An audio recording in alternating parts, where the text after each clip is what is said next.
Hi there. This is Ron Gula with the Gula Tech Cyber Fiction Show. Today, our guest is Dave Weinstein. Dave, how are you? I'm great, Ron. Thanks for having me. Should Good to be people back in Central Maryland. Central Maryland at some undisclosed That's right. location, I won't divulge any maybe details. 13 miles northwest of the National Security Agency, where the chip inside my head will explode if I Yep. leave the radius or that Yep. kind of thing. Awesome, awesome. Well, I wanted to have you on the show Thanks. because you've been around the block in cyber. I think you're how old are you? Can we say that? We can say that I'm 33. 33. And a lot of people ask, how does one get into cyber? Yeah. And for 33, you're currently a consultant with McKinsey, Right. right? You're advising people on cybersecurity. You were the state CTO and Chief Information Security Officer. We'll talk about this for the great state of New Jersey. That's right. Don't And forget it. then before that, you were there when Cyber Command Right. started, right? So why don't we start with that? How did you end up helping Cyber Command get created and started? Yeah. So it started right here, and I can't take credit for helping Cyber Command get created and started, but I was there during the very early days, which was a fascinating experience. So as you recall, it stood up initially around 2009. Used to be the JFCCNW, Joint Functional So Component what is that? Command. What is that for folks? The Joint Functional Component Command for Network Warfare. They used to split the offensive side of cyber and the defensive side of cyber apart. So on the offensive side, you had JFCCNW, Joint Functional Component Command for Network Warfare. And on the defensive side, you had JTFGNO, Joint Task Force for Global Network Operations. Cyber Command brought those two entities together, and that was about the time that I came on board. And it was an interesting marriage, right?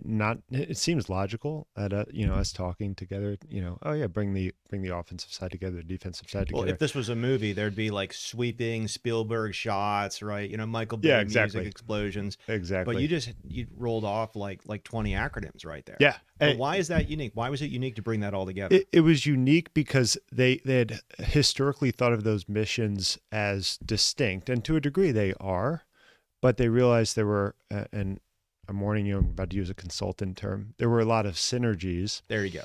associated Synergies. with bringing together those two functions. So they combined to form U.S. Cyber Command, located at Fort Meade.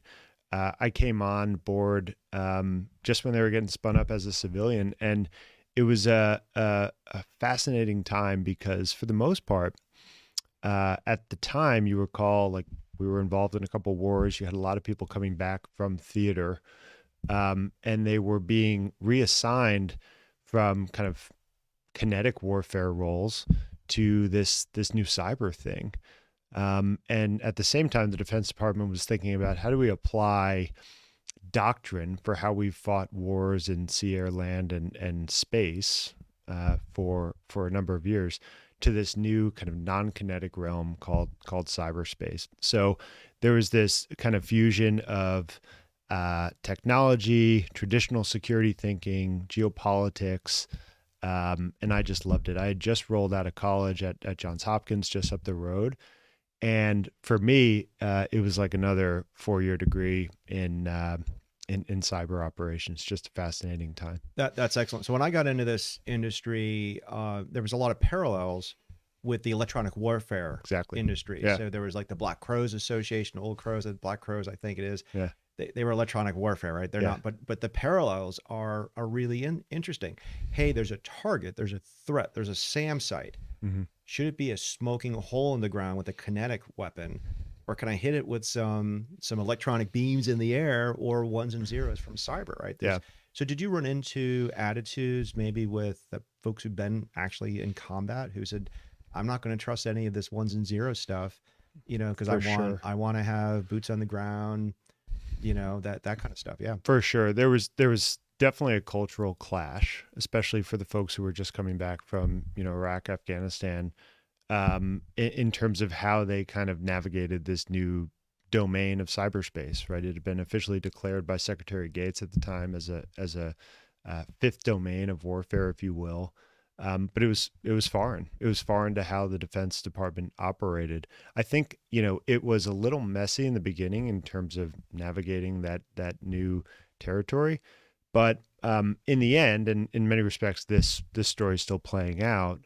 The beauty of it is that Cyber Command kind of found its place within the context of the other traditional domains of warfare.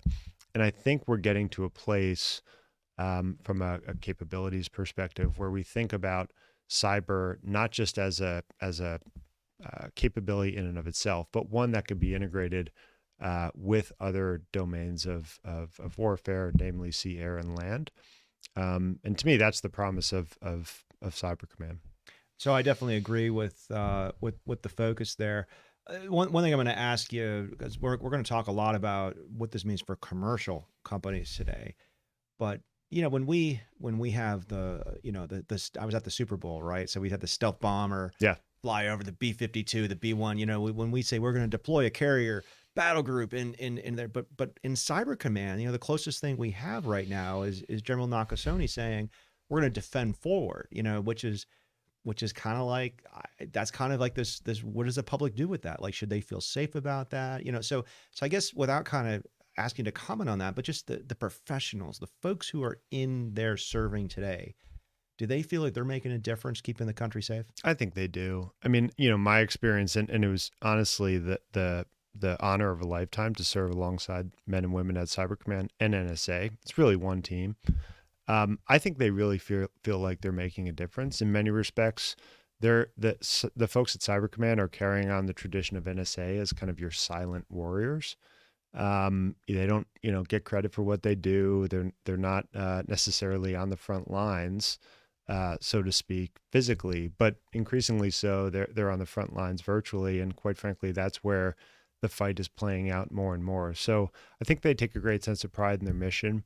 I think they retain, given that Cyber Command is a joint command, they retain kind of their identity with respect to their individual services. So you have folks from the Marines, Air Force, Navy, Army, and Coast Guard there. So it's a nice kind of hybrid model. I won't get into kind of the specific policy pieces around Defend Forward, but suffice it to say, in just 10 years, I think it's safe to say the department and Fort Meade in general has come a long way in terms of how they think about operating in cyberspace, and it's not nearly as black and white as folks originally hypothesized. Excellent. Not all hackers wear hoodies, and it's subtle, right? Exactly. So clearly, working at Cyber Command, probably doing turf battles between DHS, the White House, and Sure. NSA and CIA. You said, "Hey, what can I do next? Let me go to New Jersey and help them protect the networks." Right. So how did you go from Cyber Command to New Jersey? Yeah. So I'm born and raised in New Jersey. I love New Jersey. My family's there. I've always had a kind of gravitational pull to the Garden State. So after about 3.5, 4 years at Fort Meade, spent a lot of time in the basement of Fort Meade. Didn't see the light too much. Figured I had done a good tour of service, and it was time to apply my background elsewhere. So I went back home.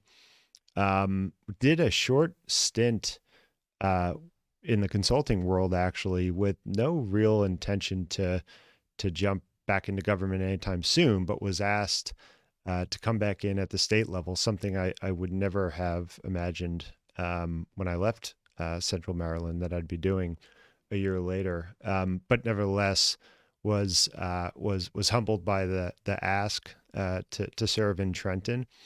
And state government, for me, as you can imagine, was a completely different animal than what I was used to down here. Like, not only is it a different scale and a different kind of culture there, I was serving in a military organization prior to coming back home.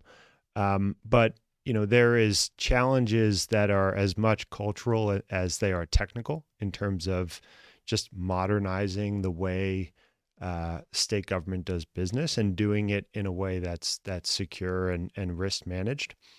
So I had a mandate to kind of take a broad look at how the state was doing business from a cybersecurity perspective, and really hone in on the areas where we can get the biggest bang for our buck.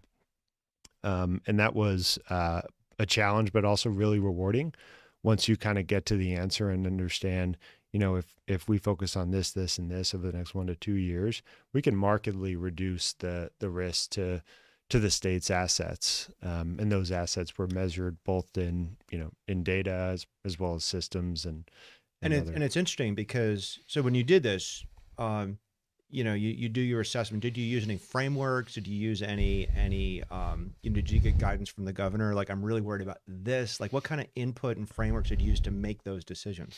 Yeah. So at the time, the NIST cybersecurity framework wasn't as mature as it is now. It was just kind of in the early goings, but NIST and the thinking that contributed to that was a big factor in kind of orienting really leadership in the governor's office around the key areas that we were going to focus on, and that's what NIST is great for, among other things, is to say, okay, we have a big maturity gap with respect to our detect posture. So we're going to double down there, and we're going to focus on a couple categories within identify because, the governor cares about this, and we have this regulatory requirement and this statutory requirement. So I took a combination of, input from the governor's office, but quite frankly, the bigger demands were coming from the agencies themselves. So if you think about state government as an enterprise, it's composed of, in New Jersey's case, about 50 agencies,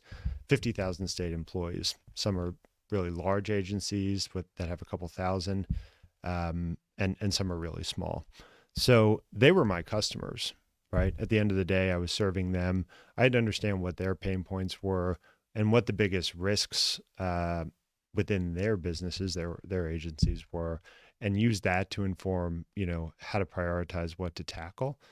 It was pretty evident early on that, step one was establish better visibility statewide of the assets, on the network, the traffic, et cetera. There was, kind of a decent perimeter security in place, as is the case with a lot of kind of governments. But the bigger question was, how do we create a defense in depth model, layer the defense, and make sure that we can mitigate lateral movement in the event that we were compromised. That was the going in assumption, right? And as a this is always interesting because as a government and state agency, you have to be fairly transparent, right? Sure. If you win if IBM, I'm just picking that out of the air there. If they win a contract, they kind of declare it, right? So what kind of vendors did you choose that you can publicly talk about? So, I didn't spend too much time as a CISO, and you might have a perspective on this, but I didn't spend too much time as a CISO interacting with vendors, thinking about which vendors to pick because or not. CISOs have layers and layers of defenses against vendor salespeople, right? Particularly in the public sector. But the bigger thing was, we had a certain tech stack going in, and I made tweaks to it over time. Governments, for me, and I think this is increasingly true of governments, I hear it from the clients I speak to on the public sector side, also on the private sector side.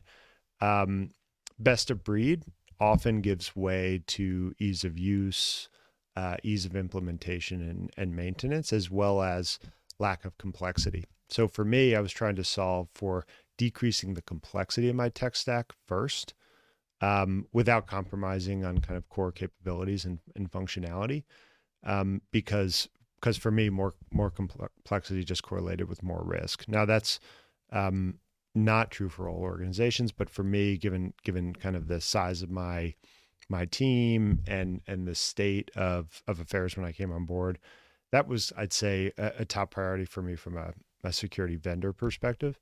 But there were a couple areas where we had to, just bring in new capabilities that didn't exist, particularly around security monitoring. Excellent. And it's so interesting because in the airline industry or the bridge building industry, or the car industry, like if Tesla start burning into flames, there's like these big investigations and stuff. But cyber is still this like area where you can't disclose it. Like if you just rattle off and like, well, we're on this version of Microsoft on 50% of our computers, but the other 50% are outsourced by these guys, and we're managing this firm, you'd be like criticized for like oversharing. Yeah. So we have this weird kind of balance.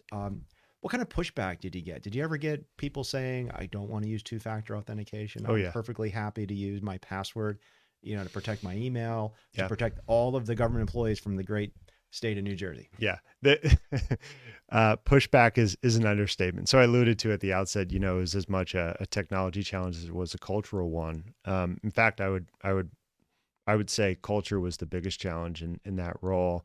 There was just a natural kind of desire to push back against change, particularly if those changes introduce friction into the business process, or were even perceived to introduce friction into the process, and take identity and access management controls, which were a big priority for me in my first year.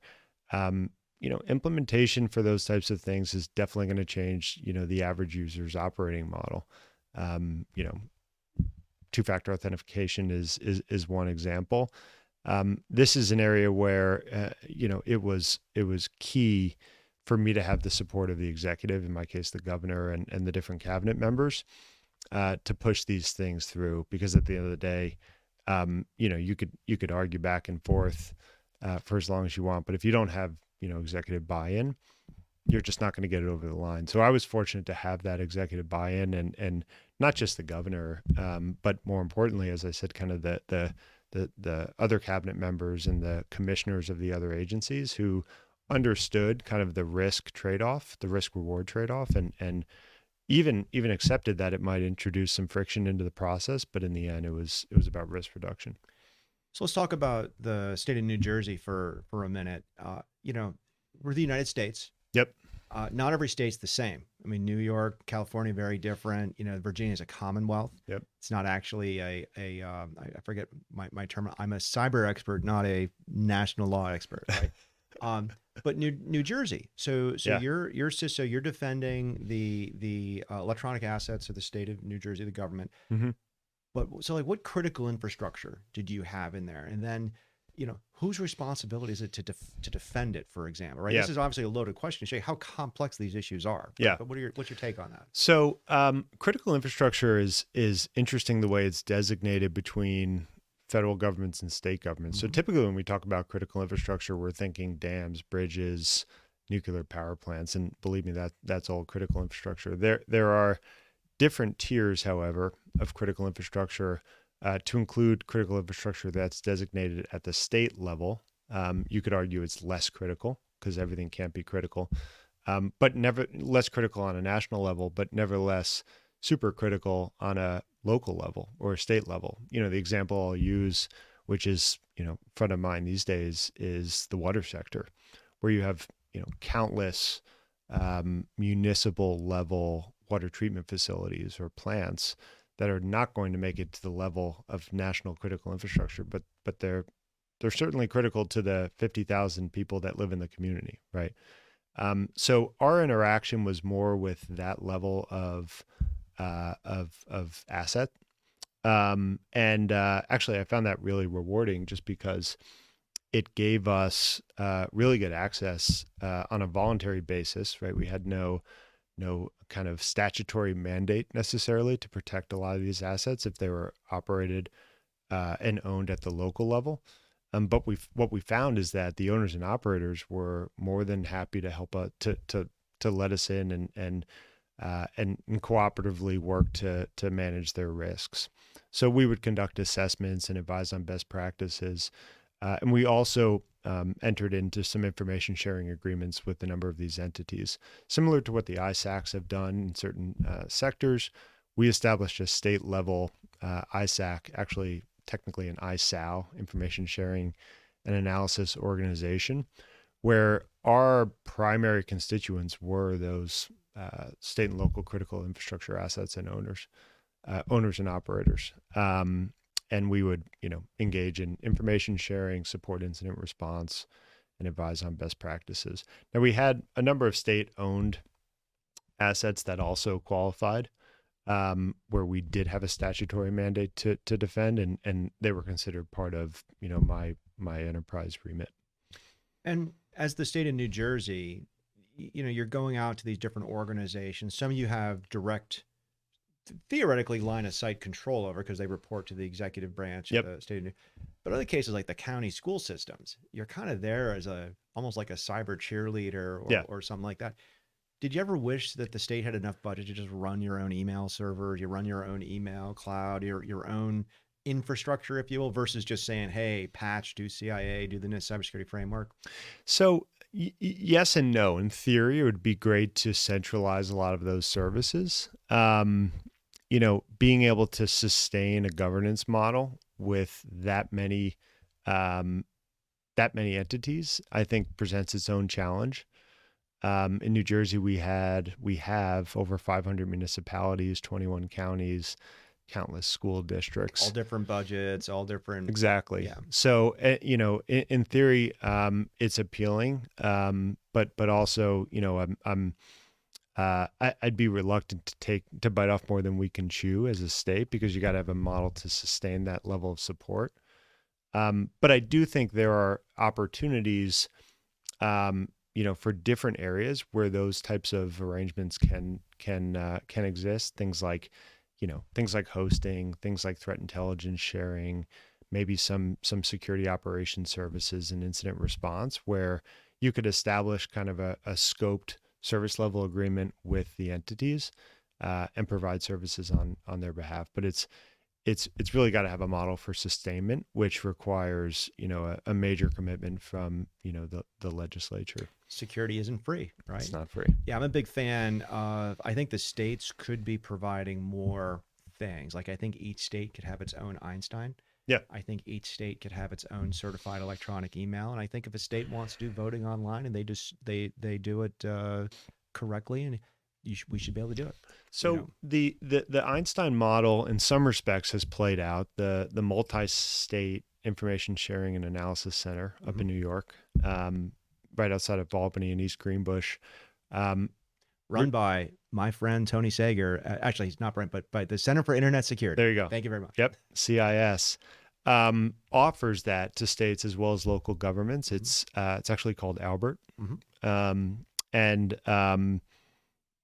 with the help of significant federal funding, is able to provide that service on an opt-in basis for the states. So I agree. I think there's things like intrusion detection, prevention, really good use cases where that could play out. Just needs to be scoped properly with the right resources. And let's just pull that. That's another layer of complexity, right? So Department of Homeland Security, federal agency, funds the multi-state ISAC, which funds the Center for Internet Security to operate basically hundreds, if not thousands of, I won't say what type of sensor, right? But basically it's a sensor, and this is called Albert. And this happened more after you left government service, but they did election security monitoring. They monitored a wide variety of state agencies. At the same time, I have a lot of friends who work at these state agencies where they work with Blue Voyant, with Expel, with all these other leading sort of managed detection and response companies. And it's interesting because you get different variations of coverage out there. I am still all for states using their buying power and centralizing as much of that as I just think the scale's there. If, the cloud gives us the ability to protect and monitor millions of transactions a second. And I would love having the states have a say in some of that policy stuff. Well, I can just say, and as when I came on board with the state of New Jersey in 2014, MSISAC was our security program for all intents and purposes, right? At the enterprise level, agencies were doing their own thing. The value of centralizing, particularly that security operations function, and I think the home for it for a lot of states is the Fusion Center, which is a DHS entity, where you have co-located law enforcement, public safety, intelligence community in some cases, and military, as well as IT professionals is a really good model for being able to achieve economies of scale for those types of functions that actually can be scaled across a really large and expansive enterprise, as the private sector demonstrates. Excellent. So you're CISO, you get recruited to be CTO, Chief Technology Officer. Yeah. What was that like? What is being the CTO for the state of New Jersey like? So the title's a little misleading, actually. Mm-hmm. The CTO is essentially the CEO of the state's enterprise IT infrastructure agency. Mm-hmm. So as CTO, I ran, and we're also kind of designated the state CIO, which is pretty much a universal role across all 50 states and some of the territories. So in that capacity, I ran an agency it was smaller by the time I left, but started off about 600 folks that did all things network, hosting, application development for an enterprise level, as well as security for the state government. So the enterprise of 50 agencies or so plus 50,000 employees. So fascinating role. Many of the challenges that I dealt with on the security side were amplified a little bit in terms of culture and just the broader array of challenges associated with the portfolio, which was largely characterized by moving from a pretty legacy network and hosting environment to one that's much more cloud-like. And much more conducive to delivering enterprise services. So it coincided with our efforts to collapse all the various data centers across the agencies, either consolidated into enterprise grade data centers, which were building out private cloud infrastructure, and or just migrate to the public cloud. So that was the primary focus for me for about 2 years, consolidating our infrastructure. By the way, security was pretty much the mandate for a lot of all this. In addition to efficiency, we saw security as a major driver of these projects. The other big initiative that we did was we actually pushed the developers closer to the businesses or to the agencies themselves. And what I mean by that is we had within my agency the majority of the state's application developers. They were largely doing maintenance of legacy systems. And the agencies were complaining, why aren't we getting upgraded systems? Why aren't we getting the latest and greatest? And the answer was, you've been outsourcing it to us for the last 30 years. And quite frankly, we're not aligned with your strategy, with your business. So it was a very logical transformation where we centralized all the enterprise apps that were used commonly across the state government and decentralized the applications that were owned by the particular agencies and basically turned the roadmap over to them, which decreased the size of my organization significantly and allowed us to focus more on what we did best, which is secure hosting and network services.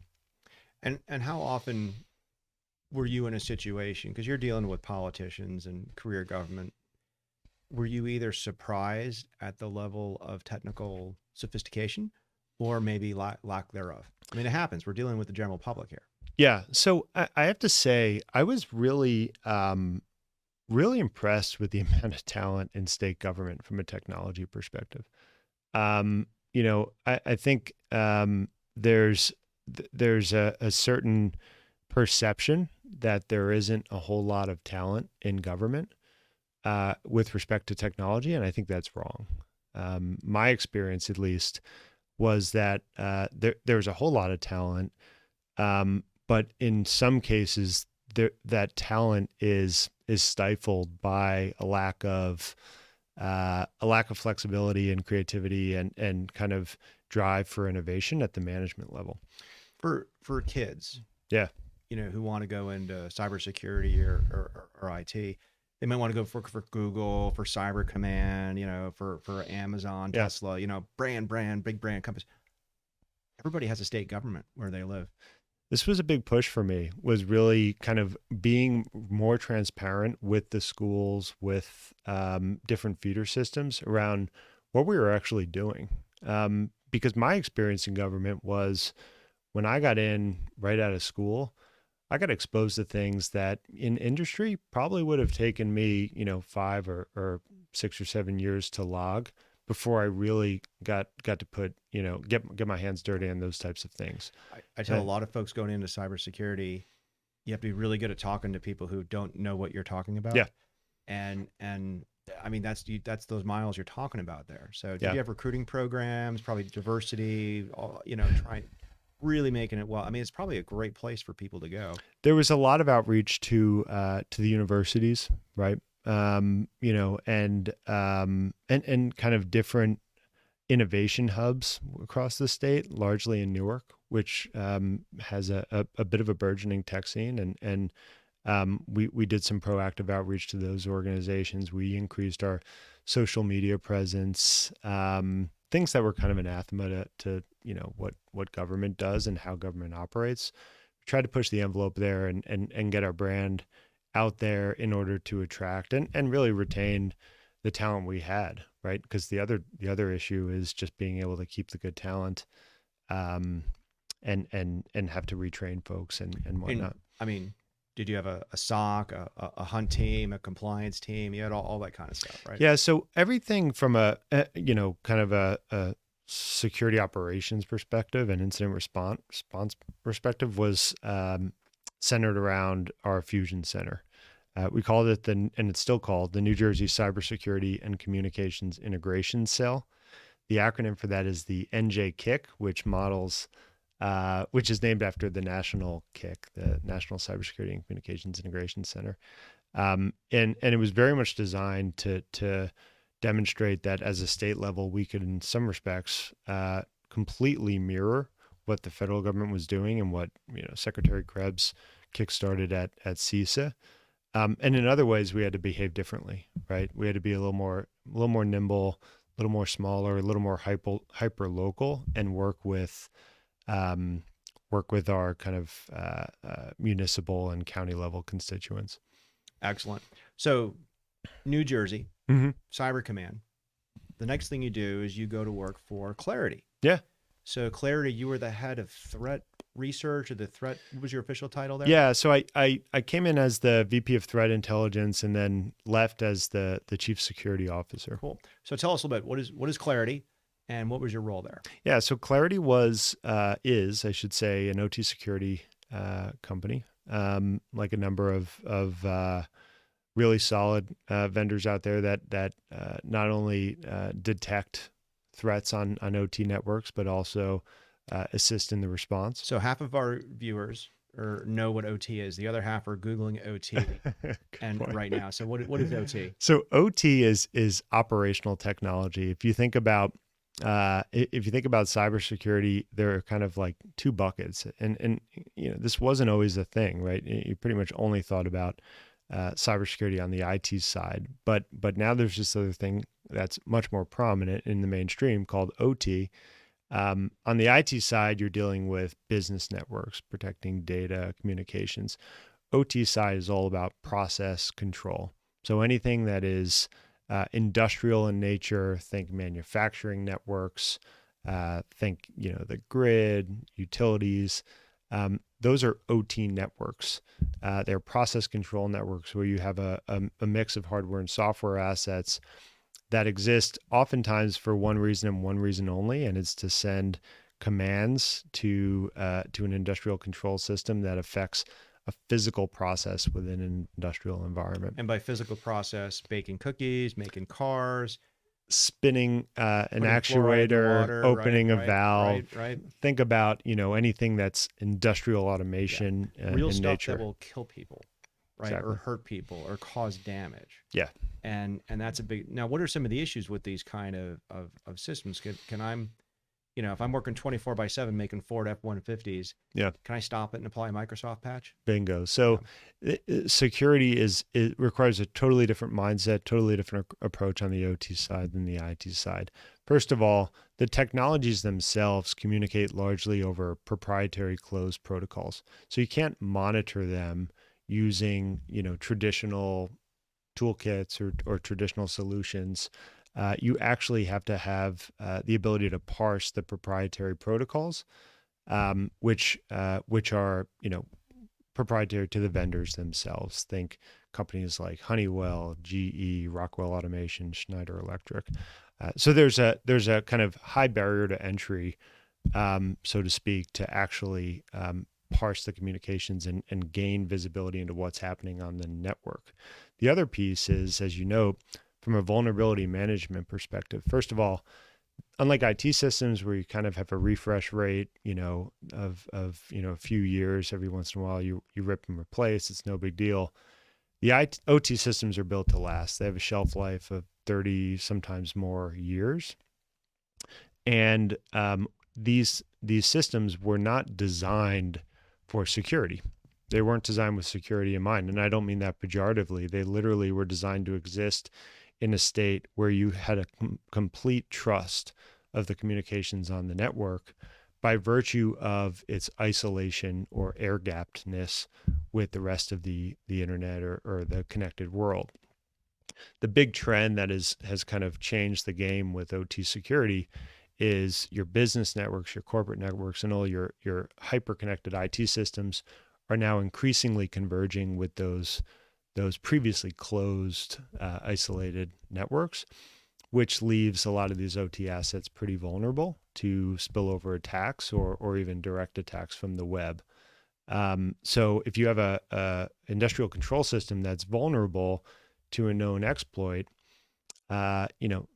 conventional wisdom on the IT side would say, oh, just bring the plant down and patch it, right? I'm sure there's a patch for it, or put in a compensating control.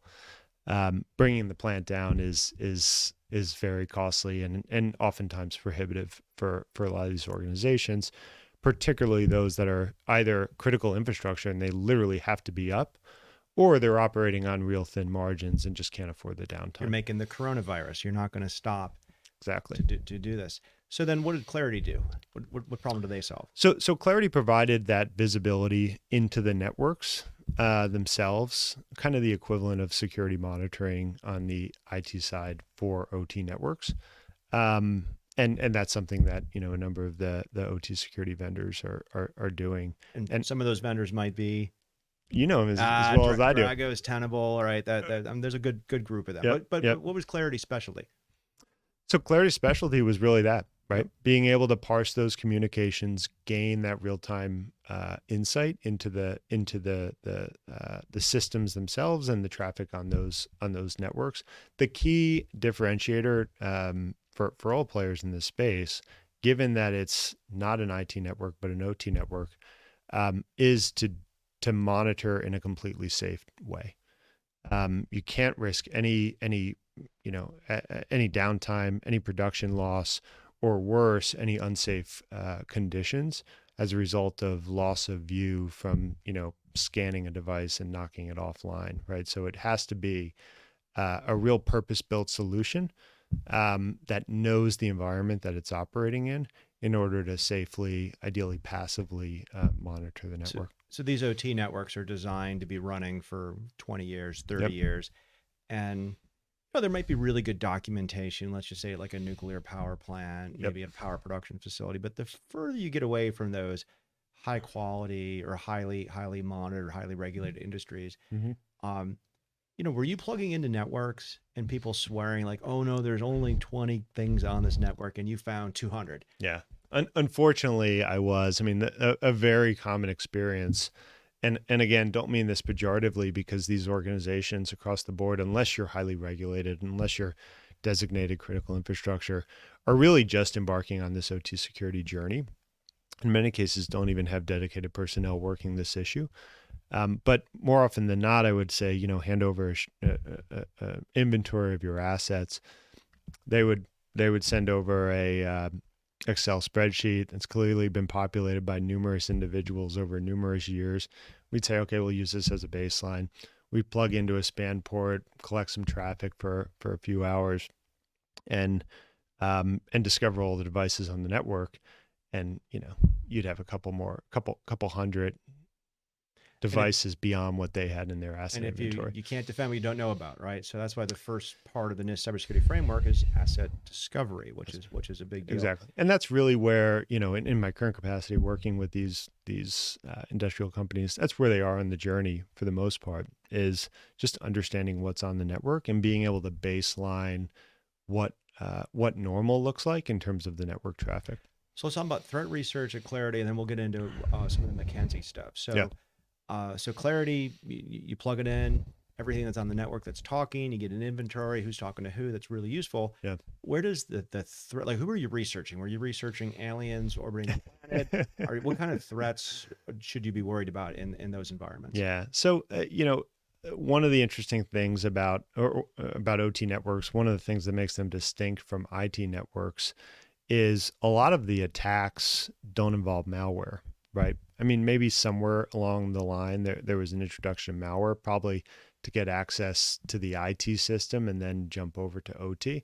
But once you're on the OT network, all you have to do is use the native functionality of the device in order to affect a physical change that isn't desirable for the owner and operator. So it takes a different methodology and level of analysis to be able to detect those anomalies, because you can't just rely on a signature, right? Especially if you're dealing with relatively sophisticated nation state actors who tend to target these types of networks, and they're using zero-day exploits anyway. So our threat research was focused on analyzing the patterns, largely around what good looks like, and comparing that with what we were seeing.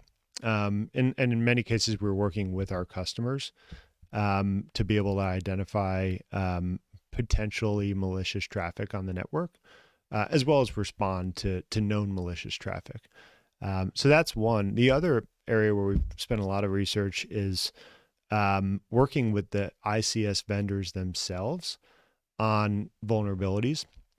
So if we discovered something in, a bug or a flaw in an industrial control system, we would work directly with them in a responsible way, in a manner that's consistent with best practices for vulnerability disclosure, to make sure that that they could develop a patch or put in compensating controls and get that information out to their customer base, recognizing that, doesn't mean everyone's going to just bring down their plants and patch.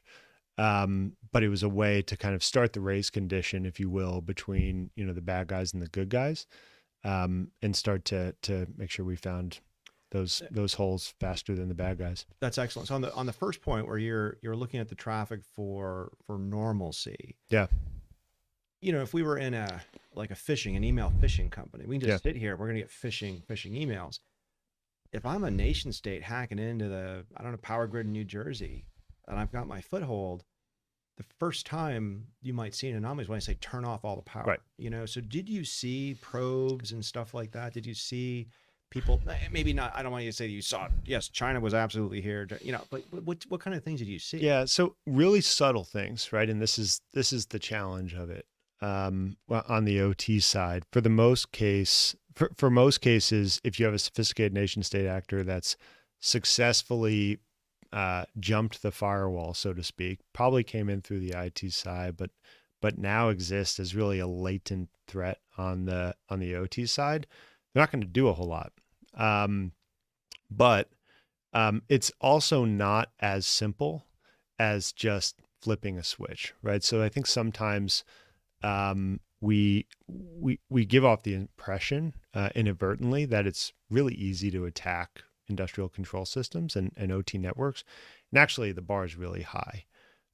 It's hard to get access to them first. And even once you're on them, because of the proprietary nature of the systems, attackers have to do a fair amount of recon once they're on the network to actually execute the attack. So it's usually during that stage where we can see minor deviations from the baseline. Sometimes it has to do with, calling home to a command and control server. Sometimes it has to do with changing up a command. We got down to the level of analyzing code diffs between what used to be and what was happening in real time, and it could have been only a couple strings of code that were off. So it requires a keen eye on the details, but also I think it's important to note that it's not a trivial thing to pull off for bad guys either. That's frightening and also comforting that you're doing that. And now you're carrying on that work with McKinsey. So can you tell us about that? You're still focused on OT Yeah, types of verticals. I am. I do. I kind of work across the cybersecurity spectrum, but spend a lot of time on OT, taking the work I did at Claroty, and working directly with CISOs and CIOs. The challenge that organizations are having, large industrial organizations with OT, as I alluded to, it's kind of this new animal, right? In most cases, they've got a pretty mature IT security program that's humming along. They're kind of building on their maturity year over year. CISO was like, I got this. And then all of a sudden, NotPetya happens in 2017, and the board said, "Tag, you're it. You got OT." And most organizations, on the OT side, don't have much of a security apparatus. They have industrial automation engineers, they have OT engineers, they have plant managers, but they don't necessarily have security folks sitting, at every site. So, similar to kind of the work I did, when I came in New Jersey, to build out kind of the foundational capabilities of the IT security program. That's where a lot of organizations are on the OT side. And that's where I'm spending a lot of my time advising them on kind of building out those foundational capabilities, establishing a roadmap that's executable within, 2 to 3 years. And frankly, navigating what is a pretty interesting culture clash between the IT side and the OT side. If you talk to OT engineers, they will tell you more often than not that the biggest threat to their plants or their factories is IT, and that the threats are coming through their systems. They're not coming directly into the OT systems, and that's debatable. But nevertheless, there's a lot of kind of operating model and training and awareness priorities that CISOs are taking on just to develop a new kind of way of working and a joint cybersecurity program, if you will, that covers both IT and OT. Let me ask your opinion on this. Yeah. So when I started Tenable, I had just come off of doing intrusion detection. So I had this kind of shtick I would do when I was doing public speaking. I call it like the powers of 10. Yeah. And it wasn't necessarily 10, but if somebody told me they had 1,000 computers, they might not have 10,000, but they certainly had more than 1,000, yeah. Right? Well, with bandwidth, it went the other way. If somebody said I got sustained 200 megabits of traffic, it was always like 20. Yeah. It was never like that much. It was in the other direction. But when somebody said, I only have one connection to the internet, I have one, they had like 10, yeah. Right? So with OT, how often do you see people say, well, hey, it's an isolated air gap. There's only 3 connections. Well, wait a second. Is it air gapped or is it connection? Like, how often are you seeing these ways in and ways out? We see it a lot, right? And it's one of the reasons why architecture is one of the areas we focus on immediately, just to make sure there's a properly segmented architecture with an OT, DMZ, and if possible, micro-segmentation within the OT network itself. But we do hear that a lot. We do hear, I don't need to worry about this. We're totally segmented. We're air gapped. And in many cases, to the best of their knowledge, they are. Yeah. It's not like they're being disingenuous. And it's crazy because some of those people, when I get down to actual network diagrams, especially like in the nuke industry, they will literally have a computer that'll have a card that has like temperature sensors. That's the actual Yeah. temperature, the signal from the sensor, right? Yeah. It's not a computer connected to that system. It's just passively reading Yeah. the sensor. And they're like, well, that's not a connection. I'm like, yeah, you're right. That's not a connection. But you go to a different organization and literally the computer that just reads the temperature, Yeah. it has internet connectivity. Of course. And it's like one hop away from command and control. Yeah. Just insane. Yeah.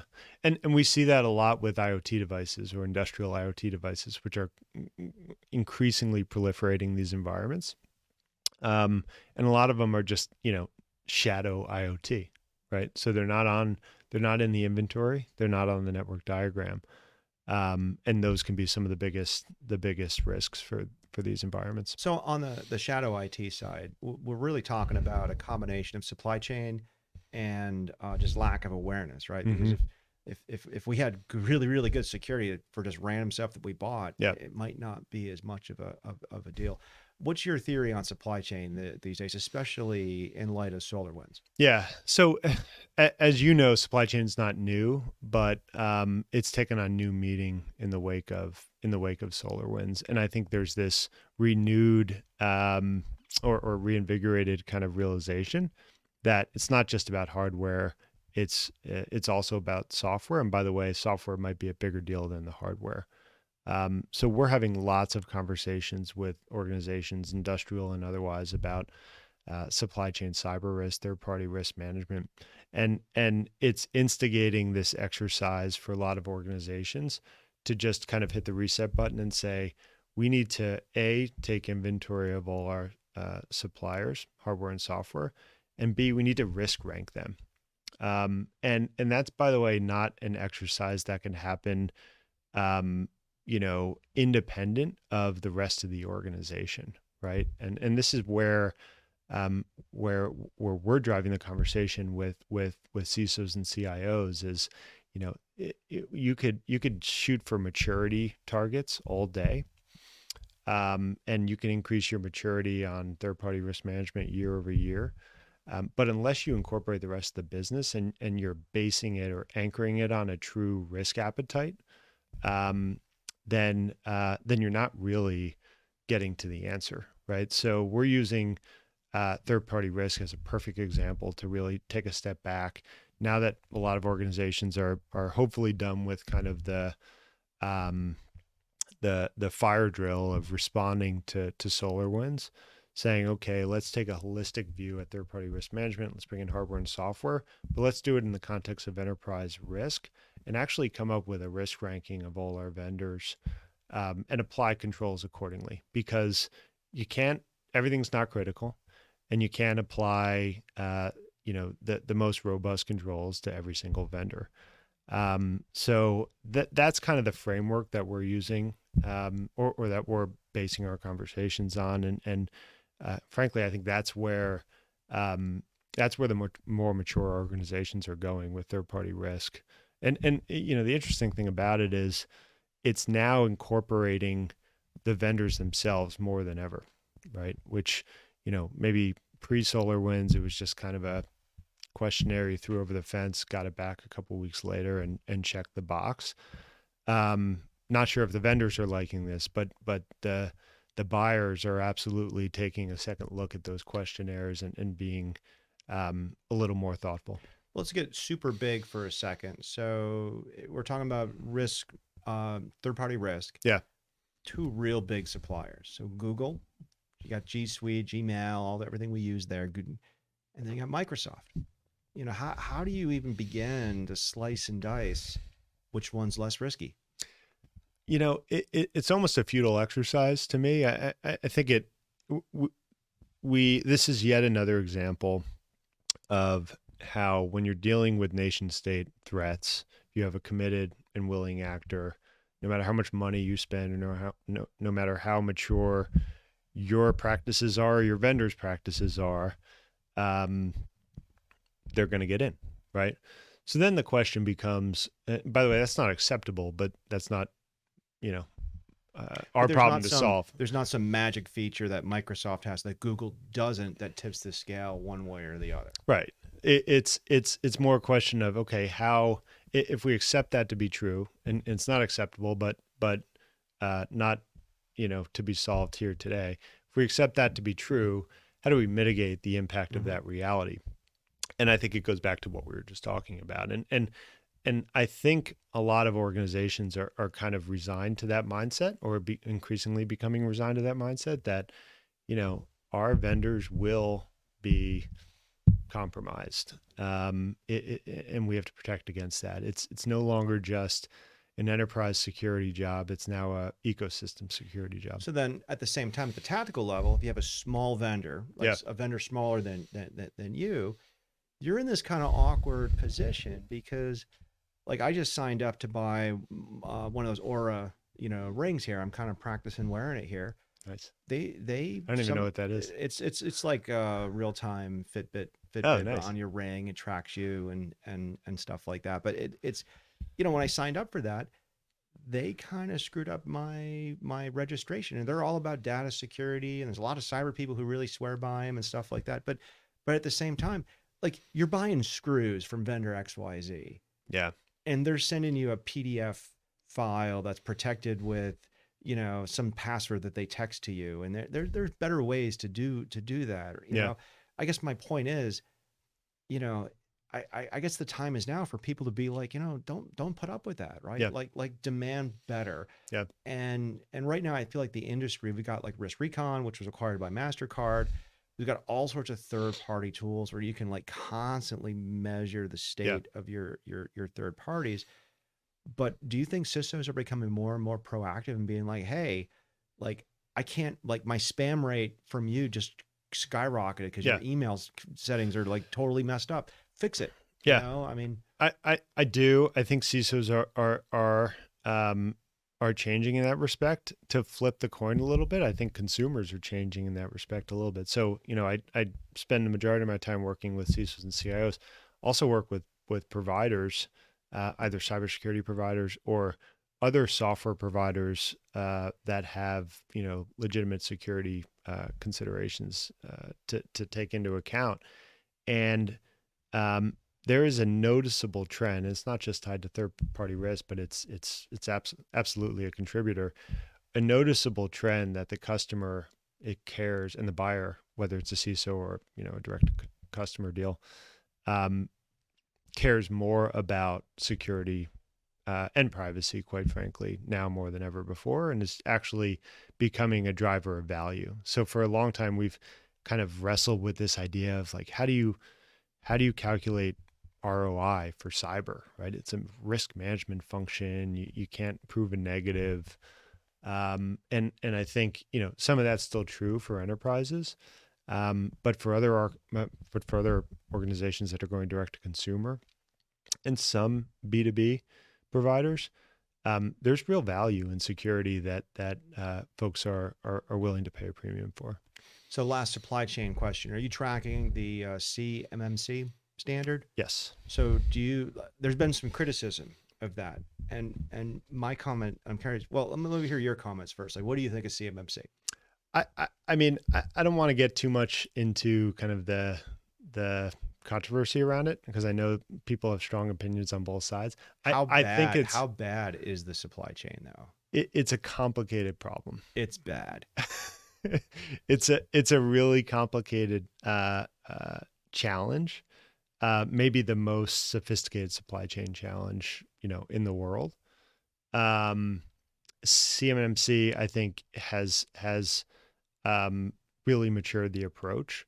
Whether it's going to take it all the way or not is debatable, but I'll leave it at that.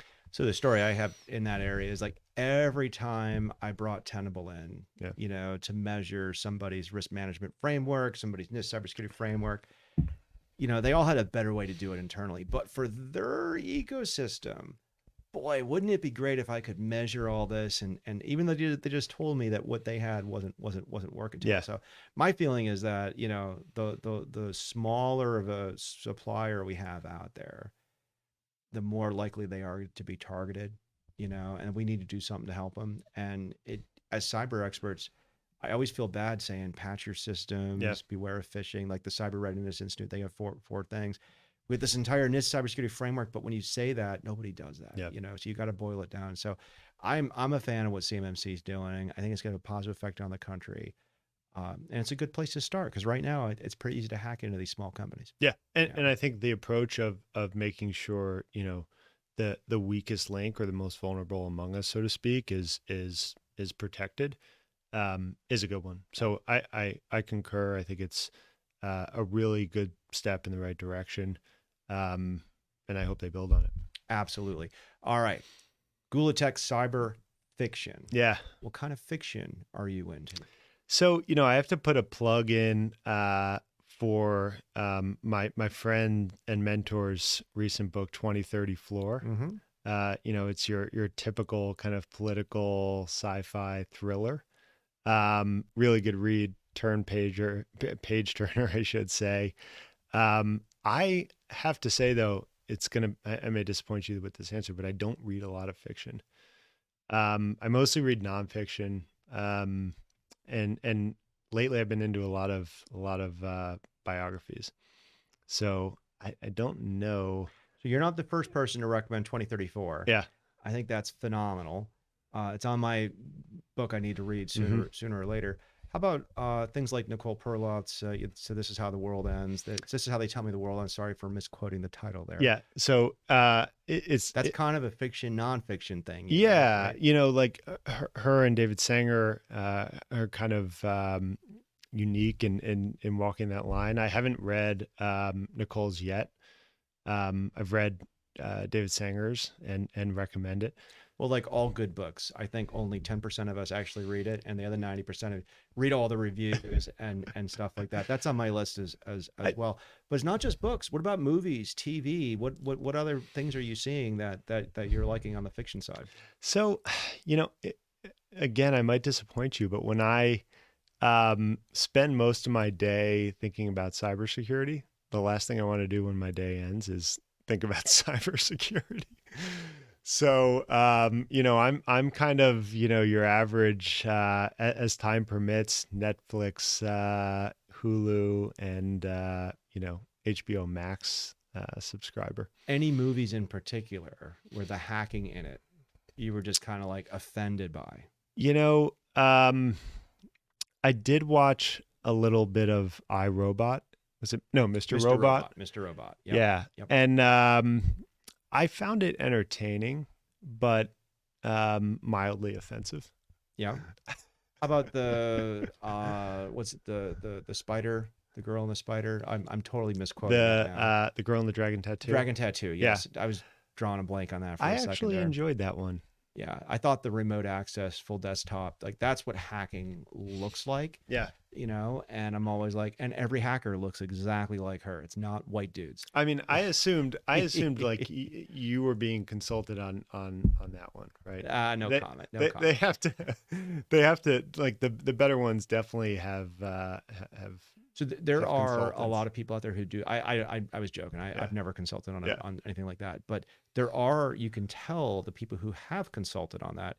And previously we actually had the cast of CBS's MacGyver on the show. And it was funny because sometimes they're just like, yeah, that's a really good story. And like at one point there's a plot device and they stole 200 gigabytes of data from the NSA. We know what they told it, but we don't know what was in it. I'm like, that's actually pretty realistic, right? Yeah. Whereas we talked about the SolarWinds attack. Yeah. Okay, we're going to hack into this IT company. We're going to put malware in the IT company and we're going to hack into 30,000. That's boring. Yeah. Like that would have never made it past their directing. So I think that's interesting. Yeah. Part of me, I'm conflicted because part of me doesn't want it to be too realistic, right? Because then you lose kind of the sci-fi component to it, which I enjoy. But well, then let's take a more serious turn here. Then, yeah. So we had the Texas snowstorm just a couple months ago. Yeah. And a lot of cyber pundits, including myself, said, "Look, this is what a cyber hacking event could look like: massive supply chain disruption, power being turned off. Yeah. Just everything like that." I mean, what do you think? Is that a possibility? Is that a Hollywood cyber fiction, or is that the reality? I don't think it's cyber fiction. To use some military jargon here, for me, it's most dangerous, least likely scenario. We've seen it happen in other places, right? We've seen Ukraine play out. We know that, power can be disrupted via remote access, like remote means and cyber means. Um, the um, the area that I think is probably exaggerated a little bit and sensationalized a little bit is the prolonged nature of disruption that could occur. Just because we have systems in place to bring things back up to speed relatively quickly. But that doesn't diminish the threat necessarily, right? Because most likely, if an actor, a state-sponsored actor, was capable and willing of pulling off this type of attack, they likely wouldn't be interested in a prolonged attack, in my opinion, because that might precipitate too much of a response. They're probably going to look for more of a kind of tailored, similar to what we saw in Ukraine, kind of targeted period of disruption to achieve a very limited effect, and B, really demonstrate capabilities for the purposes of deterrence. So that's what worries me more, and the potential for there to be escalatory effects versus something like what happened in Texas. But I think it is possible. And by escalatory effects, you mean special forces going in, boots on the ground, Tomahawk missiles in the air? Yeah, I mean the promise, coming full circle here, like, this doesn't get a lot of attention, but one of the potential promises of the establishment of organizations like Cyber Command is it could decrease the lethality of conflict. So the kind of the scenario we want to avoid is one in which cyber capabilities instigate conflict in the physical domain. And I think one of those scenarios is a nation state overstepping the bounds with respect to attacking critical infrastructure. And it's interesting because, I think the Trump administration, at least once, if not twice, they've gone on record saying that they did a cyber attack. It was a de-escalation of a physical attack both times. The Iranian, when they shot down one of our drones, and Right. then when they went into the Internet Research Agency in Moscow, I think they did a denial of service on that, which I always think is interesting when they say denial of service. Like, did they hack into the router? Was it a packet thing? It was anyway. My point is, we've been doing this, and I think we've been doing it a lot longer than people have been being public about, which is fine. I think it's de-escalating. I really do, which is good stuff. All right, where can people find you if they want to engage with McKinsey or they want to find you? Where can I send them? So LinkedIn is probably the best spot.